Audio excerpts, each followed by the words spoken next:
Israel's mourning continues, even as the clamor around Israeli Prime Minister Benjamin Netanyahu grows, questioning whether his policies helped prop up Hamas. In a series of interviews with key Israeli players, CNN and the Israeli investigative platform Shomrim were told how Netanyahu allowed Qatari cash donations to Hamas for years without supervision, despite concerns from within his own government. $30 million per month. Okay. $360 million. It's more than billion shekel. That's simple mathematics. It's a lot of money. A lot of money. Dollar in Gaza is like $20 in US. For them, it was like relief. It was like oxygen. Can you live without oxygen? No. So it's dramatic, historic mistake. Former Israeli Prime Minister and former Defense Minister Naftali Bennett says he was among those repeatedly raising concerns to Netanyahu. When Bennett became Prime Minister in 2021, he put a stop to the suitcases of cash to Hamas, moving the transfer of financial support to Hamas from cash to a UN mechanism. I stopped the cash suitcases because I believe that's a horrendous mistake to allow Hamas to have all these suitcases full of cash that goes directly to rearming themselves against Israelis. Why would we feed them cash to kill us? The cash deliveries were supposed to help, among other humanitarian needs, pay Gaza's civil servants. And pictures in 2018 showed workers lining up to receive $100 bills.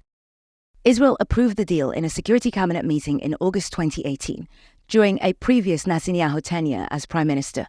An Israeli official defended Netanyahu's decision, telling CNN successive Israeli governments enabled money to go to Gaza, not in order to strengthen Hamas, but to prevent a humanitarian crisis.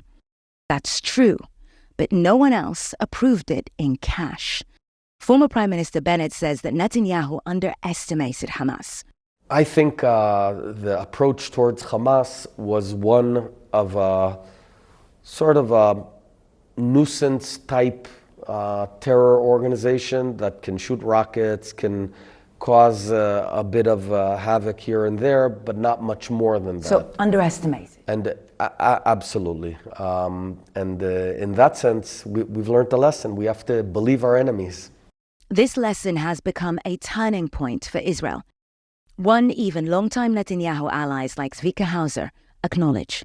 That was a strategic lesson for the Israeli society, that you can talk a lot about peace. You can try to do a lot of things. You can come to the White House and get some Nobel Prizes. But in some point, enough is enough. And if you ask me what symbolized October 7, October 7 mostly symbolized to the Israeli society, no more take risks. Risks such as this, heeding the toll of human suffering and international calls to slow the pummeling of Gaza before Israel is satisfied Hamas has been destroyed, whatever the cost.